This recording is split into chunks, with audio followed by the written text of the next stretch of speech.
वंचित बहुजन आघाडीच्या महाराष्ट्राच्या अध्यक्षा रेखाताई ठाकूर, त्याच्याचबरोबर वंचितचे असणारे national vice president doctor Sawant साहेब,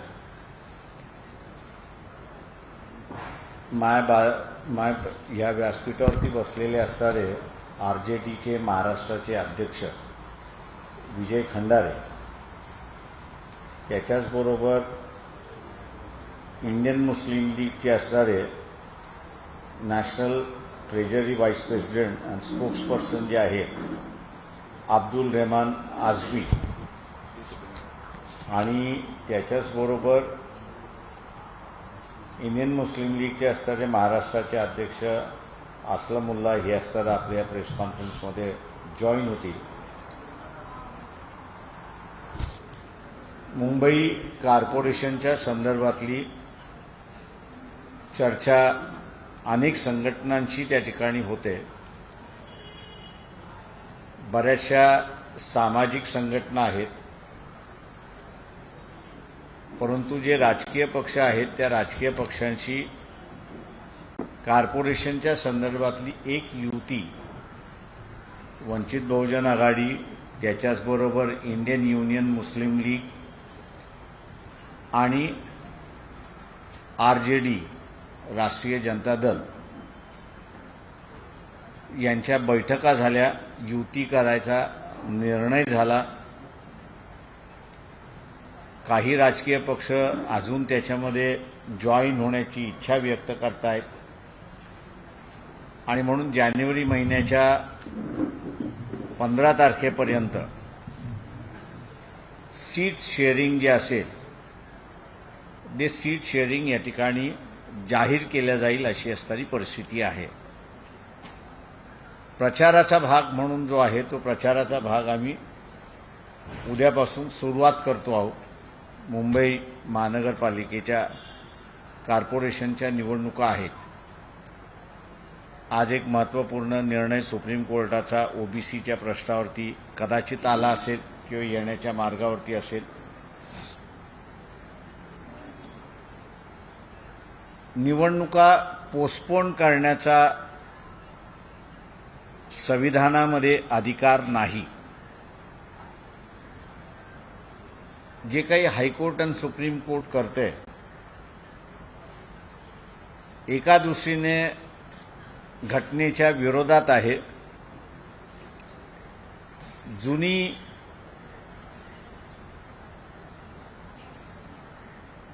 कॉर्पोरेशन असेल, जिल्हा परिषदा असेल, पंचायत समिती असेल, या बरखास्त होण्याच्या अगोदर किंवा त्यांचा टाइम लिमिट संपण्याच्या अगोदर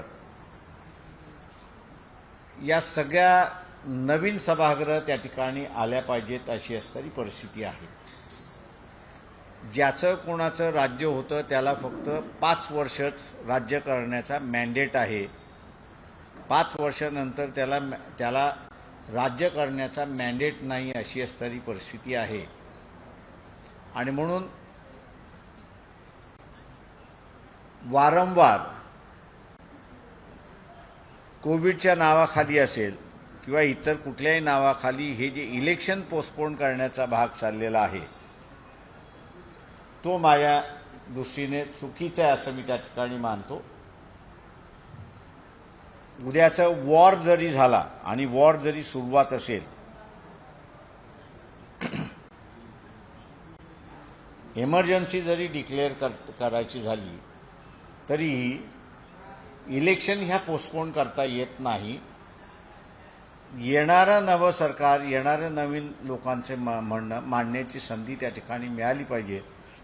आणि म्हणून सुप्रीम कोर्टाने जे लोकसभेच्या संदर्भातला निर्णय घेतलेला आहे, विधानसभेच्या संदर्भातला निर्णय घेतलेला आहे की एकदा इलेक्शन डिक्लेअर झालं की आम्ही त्याच्यामध्ये इंटरफिअरन्स करणार नाही, इलेक्शन संपत नाही तोपर्यंत, तीच भूमिका त्यांनी असणारी जिल्हा परिषद, महानगरपालिका, नगरपालिकेच्या संदर्भातली घेतली पाहिजे असं आम्ही आग्रहाची भूमिका त्या ठिकाणी मांडतो. आणि म्हणून आम्ही असणारी इलेक्शनला त्या ठिकाणी तयारीला लागलोय. अपेक्षा आहे की मुंबईसारख्या शहरामध्ये आजही काही वस्त्यांमध्ये रात्री 12 नंतर पाण्याची सोय त्या ठिकाणी केल्या जाते. असे अनेक प्रश्न आहेत की ज्या प्रश्नावरती ही आघाडी आपलं कॉन्सन्ट्रेट करून आपला प्रतिनिधी महानगरपालिकेमध्ये निवडण्याचा एक प्रयत्न त्या ठिकाणी करेल. आणि म्हणून इलेक्शनच्या अगोदरच आमची आघाडी आम्ही या सरळ जाहीर केली. आपण आता विचारायला मोकळे आहात.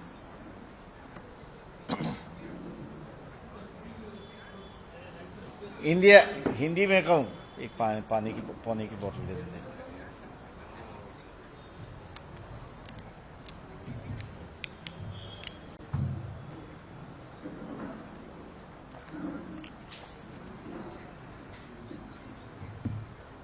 वंचित बहुजन आघाड़ी का ये प्रयास रहा है कि कॉरपोरेशन के इलेक्शन में, बम्बई कॉरपोरेशन के इलेक्शन में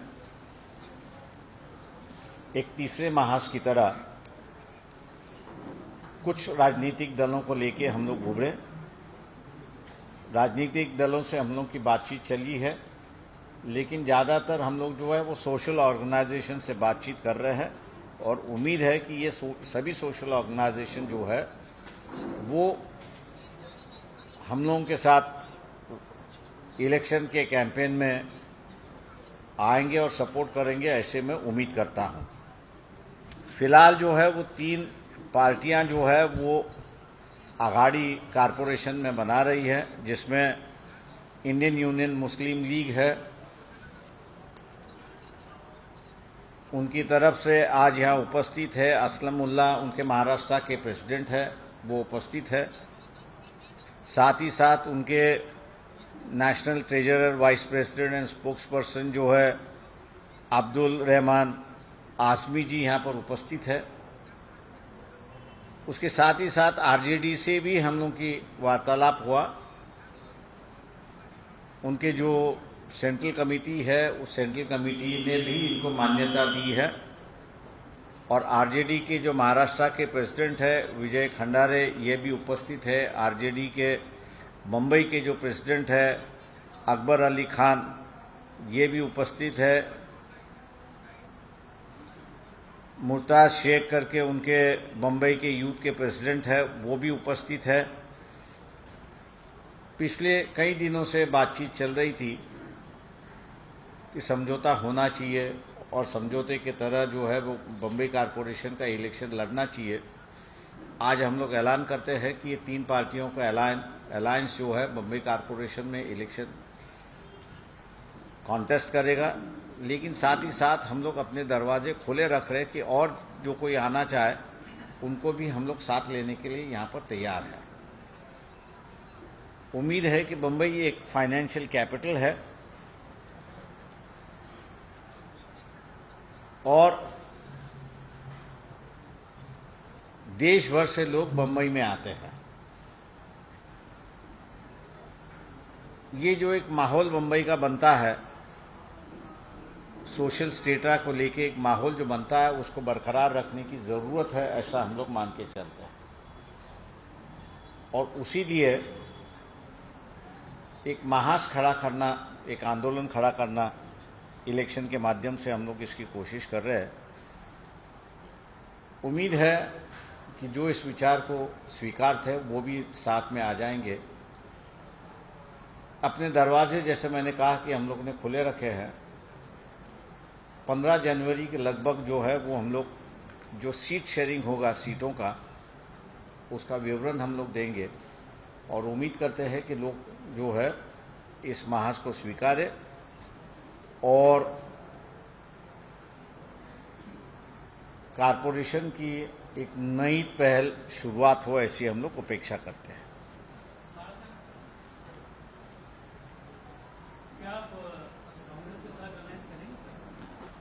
हमने कहा दरवाजे खुले हैं. कांग्रेस पे काफ़ी आरोप होते जा रहे हैं कि ये बीजेपी की टीम है. कांग्रेस ने, हम लोग ने भी लोकसभा में कहा कि भैया तुम 12 सीटें जो 4 बार हार चुके हो उसमें से दे दो, फिर भी नहीं माने. लेकिन हम लोग कांग्रेस के साथ बैठने के लिए तैयार हैं.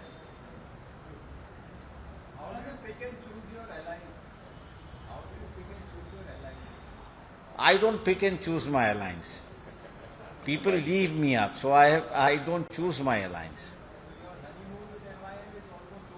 I think so. They ended it in the last assembly election. See, I doubt whether there is revival in such a short period of time. MIM didn't understand one thing, is that if you look at the Aurangabad constituency, there is a large number of Muslim votes who have voted against Imtiaz, and even then he won the election. Aurangabad is a hot seat of the Hindutwadis, and there more than 20 to 25% of the population from the Hindus demonstrated that they are secular.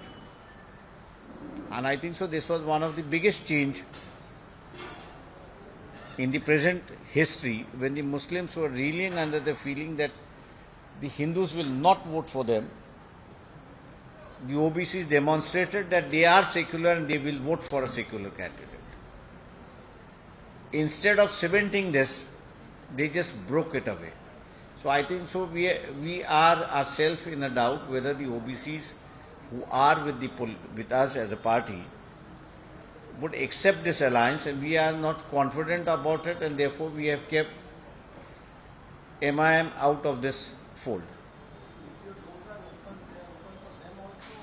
No, at present, no. I would say that would be too early for till we can.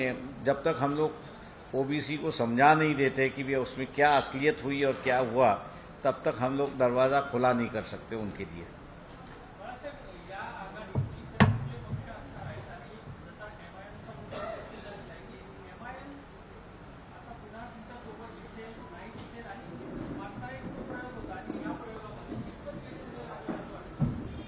एक प्रश्न असा आहे की यशापेक्षा मी असं म्हणेन की एक alternative आम्ही असं उभा करतोय मुंबईच्या पातळीवरती, आणि वर्केबल होईल की न होईल हा मतदारच त्याच्यामधला ठरवेल. आम्हाला अपेक्षा आहे की तो वर्केबल होईल असं आम्हाला दिसतंय. राहिला प्रश्न मगाशी कोणीतरी विचारला की काँग्रेसचा आहे, काँग्रेसशी सुद्धा आम्ही असं युती करायला तयार आहोत.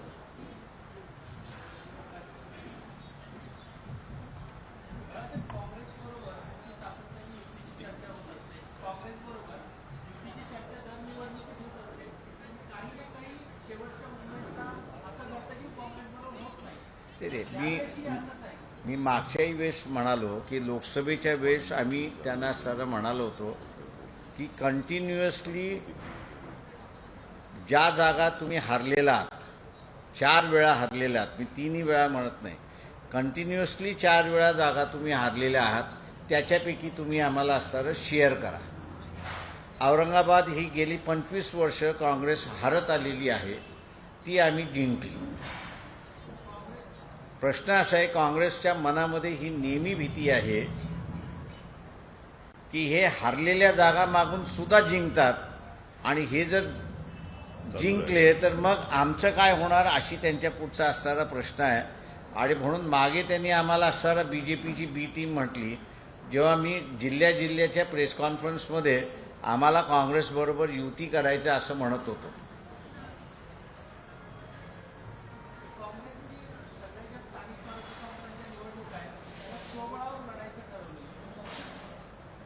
आम्ही आमची भूमिका स्पष्ट केली की काँग्रेस उद्या म्हणाली की बा युती करायची आहे तर आम्ही करायला तयार आहोत. त्यांचा निर्णय त्यांनी, शेवटी पॉलिटिकल पार्टीने त्यांचा निर्णय घ्यावा अशी परिस्थिती आहे. केलं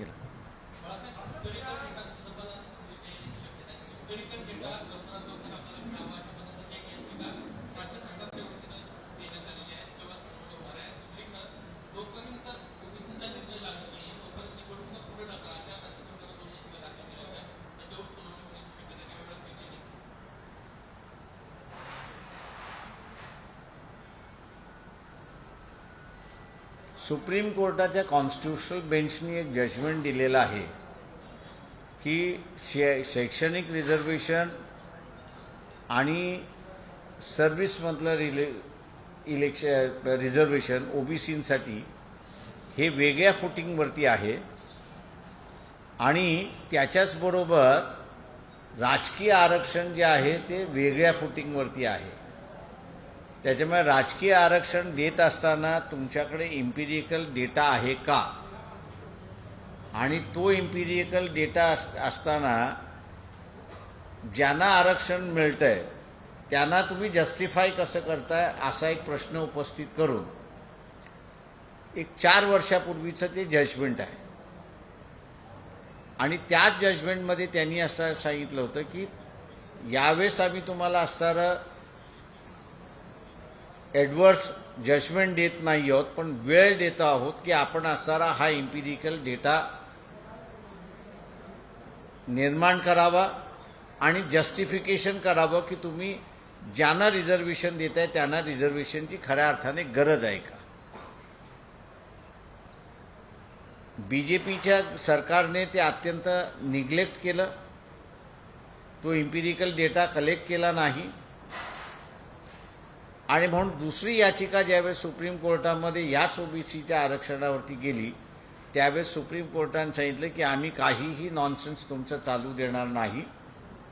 आम्ही तुम्हाला वॉर्न केलं होतं की हा इम्पिरिकल डेटा आला नाही तर आम्ही आपल्या विरोधात निर्णय देऊ, आणि त्या प्रमाणात त्यांनी निर्णय दिलाय.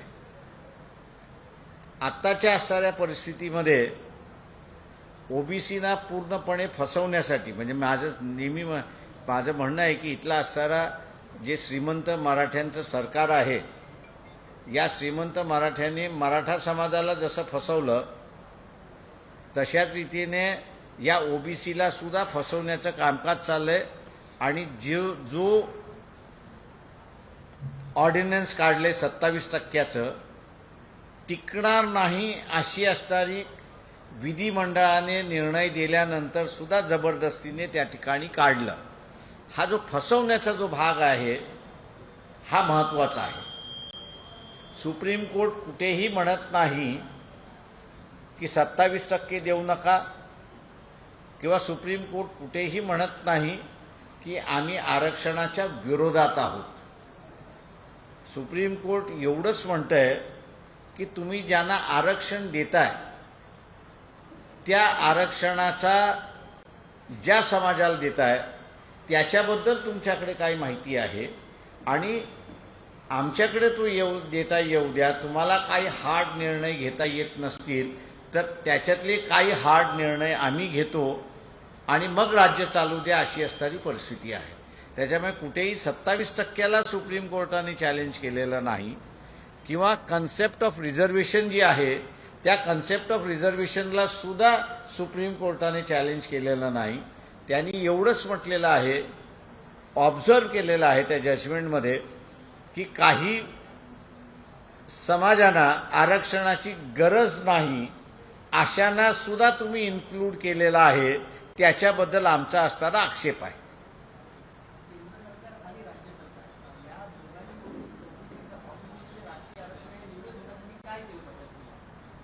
नाही, सुप्रीम कोर्टाने केलेलं डायरेक्शन जे आहे ते मान्य केलं पाहिजे. सेन्सस आता होईल, त्या सेन्ससमध्ये कास्ट वाईज सेन्सस तुम्हाला घेणं गरजेचं आहे, आणि त्या कास्ट वाईज सेन्ससमध्ये त्यांचं इकॉनॉमिकल आणि सोशल स्टेटस हे दोन्ही पाहणं त्याच्यातलं महत्त्वाचं आहे. आणि तो डेटा मग असताना सुप्रीम कोर्टापुढे मांडता येईल.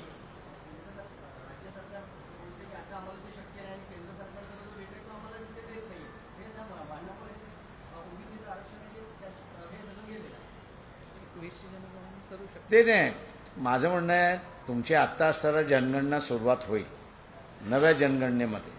त्या नव्या जनगणनेमध्ये हा डेटा येऊ शकतो ना. केंद्राने जे मागच्या वेळेस जे केलं होतं तो डेटा केंद्र शासनाच म्हणते की ॲडॉकिझम आहे. मी मान्य करतो की चला त्याच्यामध्ये ॲडॉकिझम आला असेल, पण आता 2020-21 मध्ये सेन्सस होणार आहे. त्या सेन्ससमध्ये ओबीसीचं सेन्सस का होणार नाही याचा खुलासा केंद्र शासनाने केला पाहिजे. आणि जोपर्यंत केंद्र शासन हा खुलासा करत नाही तोपर्यंत ओबीसीच्या मतदाराने बीजेपीला मतदान करता कामा नये, हा त्याच्यातला निर्णय त्यांचा झाला पाहिजे.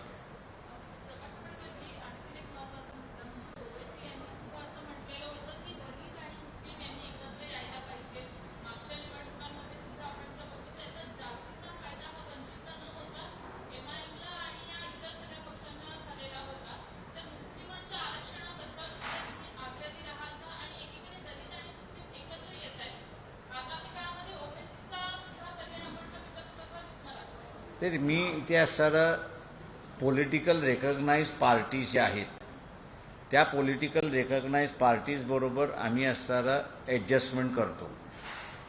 राजकारण हे रिलिजियस पद्धतीने चालावं असं आमचं म्हणणं अजिबात नाही. तेव्हा हा ब्लॉक तो ब्लॉक एकत्र येऊन राजकारण करावं हा अजिबात आमचा असणारा हेतू नाही. तो करण्याचाही त्याच्यामध्ये नाही. आणि म्हणून मागच्या वेळेस MIM बरोबर जरी युती होती तरी आम्ही दोघंही म्हणत होतो की आम्ही काँग्रेसबरोबर युती करायला तयार आहोत. आजही इथला असणारं RJD आमच्याबरोबर आहे आणि त्याच्याचबरोबर इंडियन युनियन मुस्लिम लीगसुद्धा असली तरीही दोघांची ही तिघांची भूमिका आहे की आम्ही काँग्रेसबरोबर करायला तयार आहोत. मी त्याच्या पुढे जाऊन म्हणायला तयार आहे की सेना येणार असेल तर सेनेबरोबर सुद्धा आम्ही करायला तयार आहोत. पण ते आमच्याबरोबर करणार का हा त्याच्यातला महत्त्वाचा मुद्दा आहे.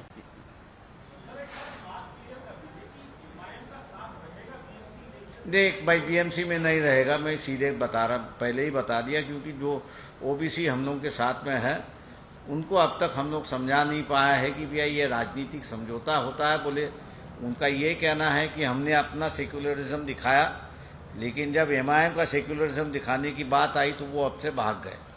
तो इसलिए उस बात को लेके वो थोड़ा अभी खफा है. समझाने के बाद फिर मौका हो सकता है लेकिन इस इलेक्शन में ऐसा मुझे नहीं दिखाई दे रहा. आशा नहीं दिखाई दे रही है. नहीं, हमने कहा ना 15 तारीख को हम विवरण देंगे कौन सी सीटों पे लड़ रहे कौन सी सीटों पे नहीं लड़ रहे.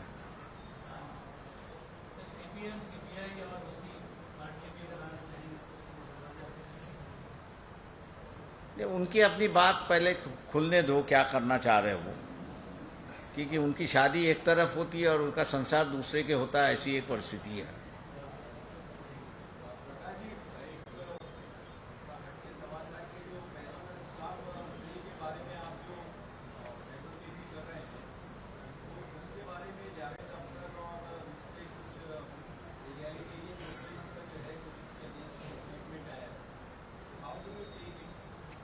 देखिए,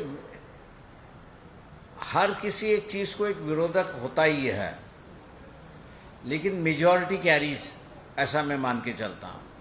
अगर मेजॉरिटी इस बिल के साथ में है तो वो कैरी होगा. विरोधक तो रहते रहेंगे. तो मैं उनके बारे में कोई कहना नहीं चाहूंगा.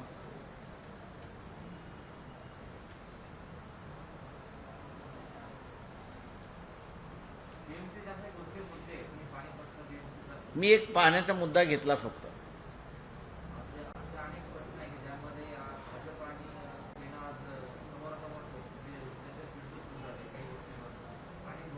नाही, त्यांचं युद्ध चाललेलं जे आहे ते पैसे खाण्यावरनं चाललेलं आहे. घोटाळ्यावरनं चाललेलं आहे. ते शहराच्या डेव्हलपमेंटवरनं चाललेलं नाही किंवा इथल्या सर मुंबई चारी बाजूने पाण्याने असल्यानंतर मुंबईतली वॉटरवे डेव्हलप करावी या संदर्भातलं भांडण चाललेलं नाही. तर सेनेने किती खाल्लेलं आहे आता आम्हाला येऊ द्या मग आम्ही खातो अशीच असणारी परिस्थिती आहे. आनंदजन शासनाचं डिपार्टमेंट आहे ऑडिटर अँड कॉम्प्ट्रोलर जनरल. त्याला प्रत्येक वर्षाला ऑडिट करायला जर सांगितलं तर घोटाळे अजिबात होणार नाही. मुद्दामून असणारे कॉम्प्ट्रोलर अँड ऑडिटर जनरलला 5-5 वर्षानंतर ऑडिटिंगला दिल्यानंतर त्याच्यामध्ये काही सेन्स राहतो? काही राहत नाही. ते सगळं जिरल्या जातं अशी परिस्थिती आहे.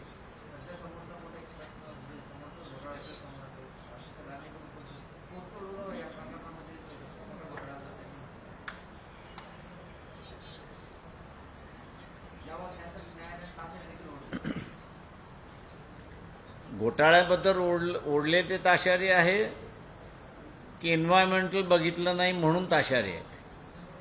याची सगळी इन्क्वायरी झाली पाहिजे असं माझं म्हणणं आहे.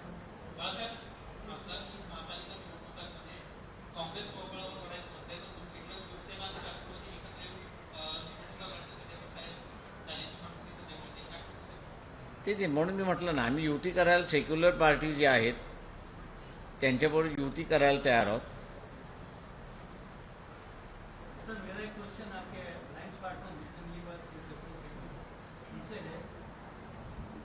आप लोगों ने आप तो केरला में हैं, आप में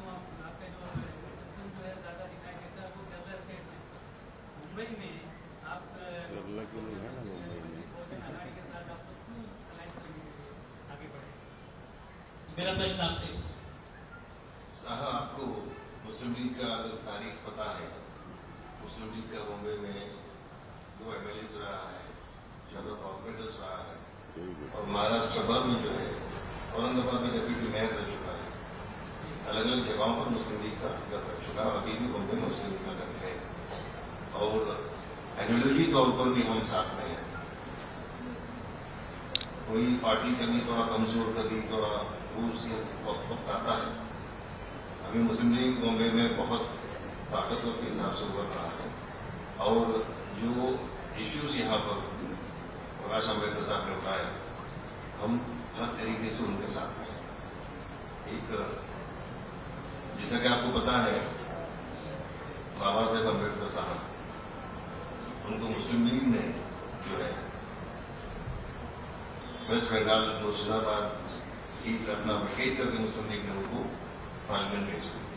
तो मुस्लिम लीग और अम्बेडकर साहब का रिलेशन बहुत पुराना है। यूं समझिए कि अभी वो वापस रिवाइव हो रहा है।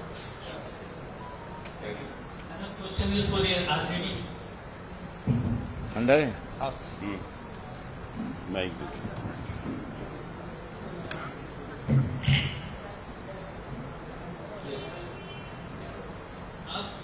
आरजेडी जैसे जो मेरा प्रश्न वही है जो उनके साथ था कि चर्चा में इन्होंने तो अपने प्रश्न का बहुत अच्छा जवाब दिया। मुझे आप ये बताइए कि आप लोग को बिहार में और यहाँ पर आपकी जो यूनिट है या महाराष्ट्र में आपकी जो आरजेडी है, वो उन्होंने अलायंस में मतलब क्या सोचकर आगे कदम जी, माननीय बाबा साहेब अम्बेडकर जी ने जो अलायंस बनाया, हम उनके साथ में इसलिए आइडियोलॉजिकल तौर पे ओबीसी के जो बहुजन आघाड़ी होती है, बहुजन आघाड़ी उनके नाम में बहुजन है, तो इसीलिए सर हम उनके साथ जुड़े हैं। जो ओबीसी के क्वेश्चंस या इश्यूज जिन्हें रेस किए वर्क करते हैं, उसी को मद्देनजर रखते हुए हम लोग साथ में आए और मुंबई कॉर्पोरेशन में हम लोग साथ में बाबा साहब जी के नेतृत्व में लगे, और बाकी वरिष्ठों का आदेश भी। जी जी, और ओबीसी के ऊपर जैसे कि साहब ने बताया जी, आपकी क्या राय है, आपका स्टैंड क्या? जी स्टैंड यही है कि ओबीसी के लिए जो जनगणना बिहार में ठीक है, कंफर्टेबल है। ओबीसी की जो जनगणना के लिए नेता प्रतिपक्ष हमारे राष्ट्रीय नेता तेजस्वी यादव जी ने बिहार से शुरुआत की, तो हमारा स्टैंड यही रहेगा माननीय बाबा साहब जी के नेतृत्व में हम लोग भी यहाँ पर गवर्नमेंट से अपील करें और उसके लिए हम ओबीसी जनगणना के लिए आगे इस चीज को लाए।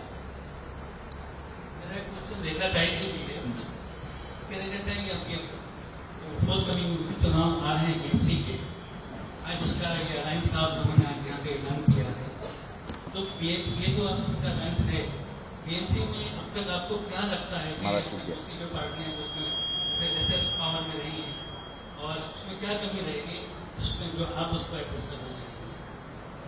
फिर से जरा पूछ। मैं कहूँगा कि तो कभी जो पावर में पार्टी है शिवसेना, उनका आप अगर इसमें उसके लिए चुनाव में उतरने जा रहे हैं, आपका अलायंस उतरने जा रहा है, तो आपके प्रेफरेंस क्या क्या इश्यूज रहेंगे म्युनिसिपल कॉर्पोरेशन?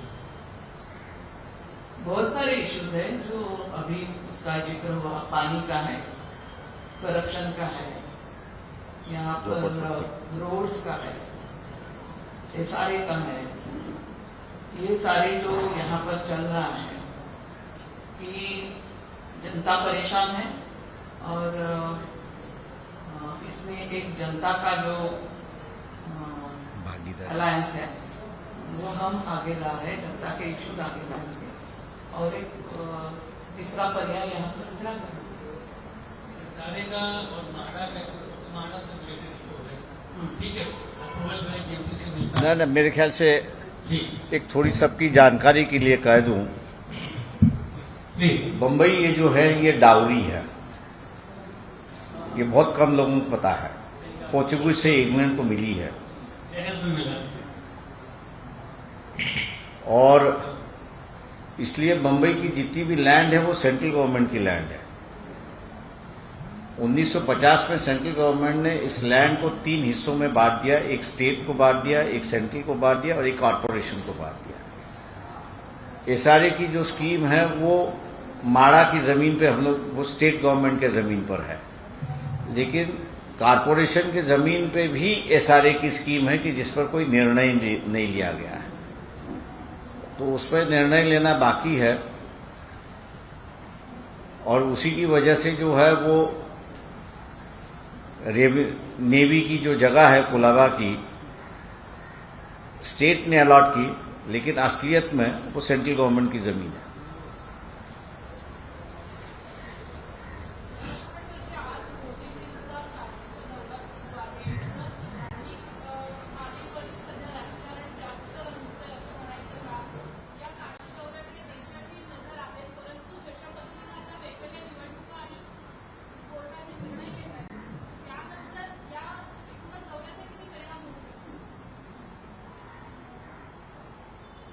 भारतामध्ये लोक धार्मिक आहेत ह्याच्याबद्दल दुमत नाही, पण ह्या धार्मिकतेला मतदानामध्ये जर कन्वर्ट करायचं असेल तर तिला अँटी मुस्लिम वेव्ह ही तयार करावी लागते। आणि दुर्दैवाने यावेळेस त्यांना असं अँटी मुस्लिम वेव्ह निर्माण करण्यासाठी काहीच मुद्दे शिल्लक राहिलेले नाहीत। त्याच्यामुळे भारताच्या धार्मिकतेचा फायदा आता मतदानामध्ये होईल असं मला दिसत नाहीये।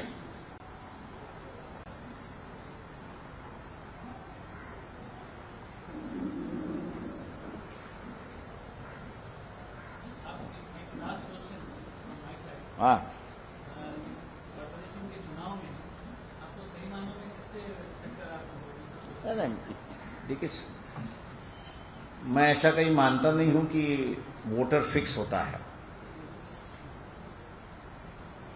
वोटर हमेशा बदलता रहता है, इसलिए सरकारें बदलती रहती है। हम लोग कॉरपोरेशन में भी उम्मीद कर रहे हैं कि इस बार जो है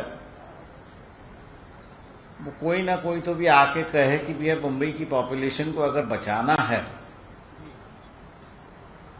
तो ये हाई राइज बिल्डिंग जो है और आंधाधुंधी तरीके से मुंबई की जो डेवलपमेंट हो रही है उस पर रोक लाना जरूरी है। समुंदर और मुंबई की जमीन में अगर अंतर देखें तो सिर्फ 6 फीट का अंतर है, उससे भी कम है। और जब कभी यहां पर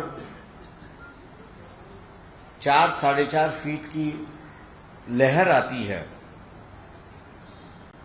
तो मुंबई का पानी जो है वो समुंदर नहीं लेती है और 2-2, 3-3 दिन जो है वो वैसे ही रहता है। पानी को फैलने के लिए जो जगह चाहिए वो जगह नहीं है। हम लोग मान के चलते हैं कि मुंबई के 2 हिस्सों में, सामने वाले हिस्सों में अगर डेवलपमेंट किया जाए तो मेरे ख्याल से मुंबई का जो है वो प्रेशर कम होगा, ऐसी परिस्थिति है। हकीकत जो है वो लोगों को कहना जरूरी है। आप टीवी वाले हो, सामने बैठे हैं, वो हमेशा परेल दिखाएंगे, साइन दिखाएंगे, किंग सर्कल दिखाएंगे, बैंड्रा का इलाका दिखाएंगे, लेकिन ये असलियत में क्या है ये नहीं दिखाएंगे। मुंबई जो है ये 7 आइलैंड्स हैं और मट्टी डालते डालते उसके जोड़ दिया है।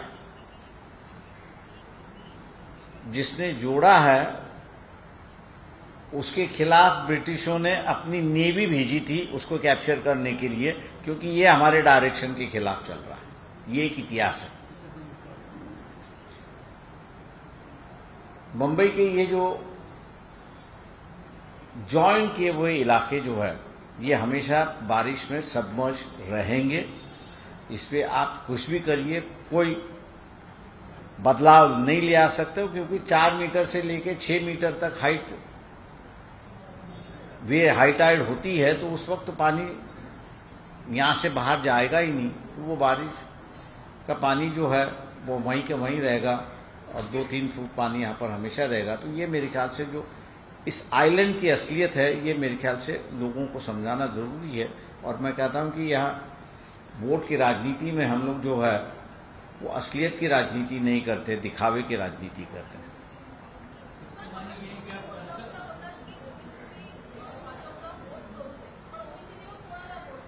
त्यांनी कोणालाही करावं,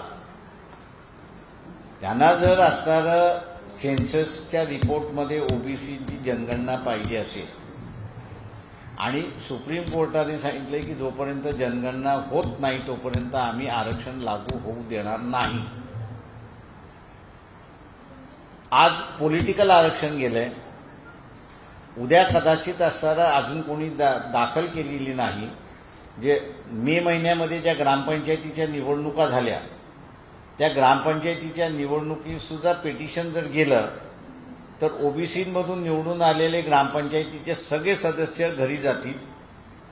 पुढचं पिटिशन कोणी शिक्षणासाठी असताना जरी घातलं तरी शासनाचं तेच राहील की डेटा नाही म्हणून लागू करू नका, तेच सर्व्हिसमधलं राहील।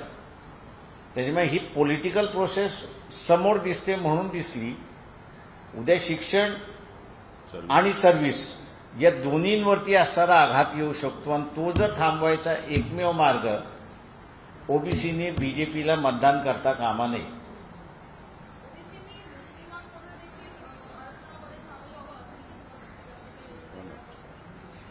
ते एक मुस्लिम वर्ग ओबीसीमध्ये अगोदरच मंडल कमिशनच्या वेळेस समावेश झालेला आहे, परंतु शिक्षणाच्या दृष्टिकोनातून महाराष्ट्र शासनाने जी भूमिका घेतली होती की शिक्षण क्षेत्रामध्ये 5% आरक्षण त्यांना देण्यात यावं, त्या आरक्षणाला कोर्टाने स्ट्रक डाऊन केलेलं नाही। मुंबई हायकोर्टाने सुद्धा स्ट्रक डाऊन केलेलं नाही आणि सुप्रीम कोर्टाने सुद्धा ते स्ट्रक डाऊन केलेलं नाही। त्याच्यामुळे 5% आरक्षण शिक्षणासाठी जे आहे ते महाराष्ट्र शासन लागू करू शकतं। आंध्राचं तुम्ही म्हणत असाल तर आंध्राचा निर्णय वेगळा होता।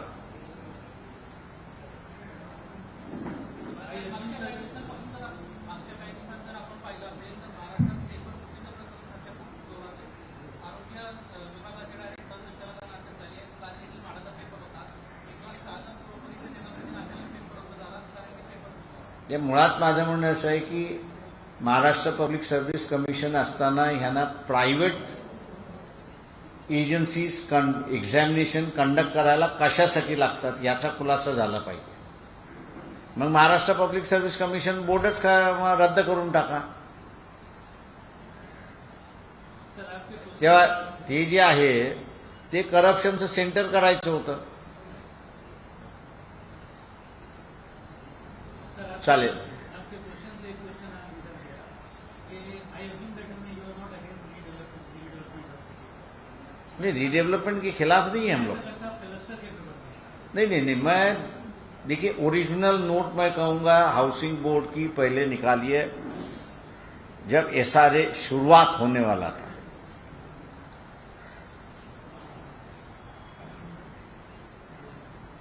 उस समय की संकल्पना यही थी कि विलासराव देशमुख उस वक्त मुख्यमंत्री थे, कुछ हम भी उसमें शेयर कर रहे थे।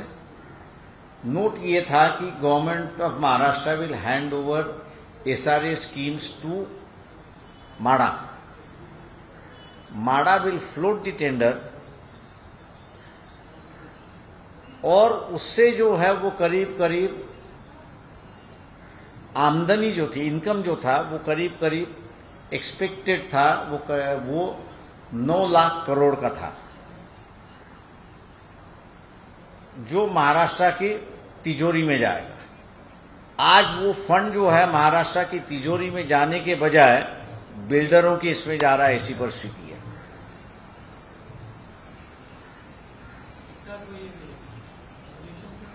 क्या सोल्यूशन है? सरकार की पॉलिसी बन गई कि hand over it to builders.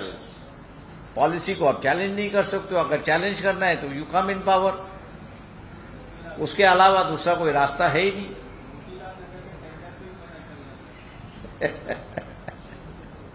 चलिए, थैंक यू एवरीबॉडी। आप सभी का आभारी हूं कि आप लोग इस प्रेस कॉन्फ्रेंस में आए।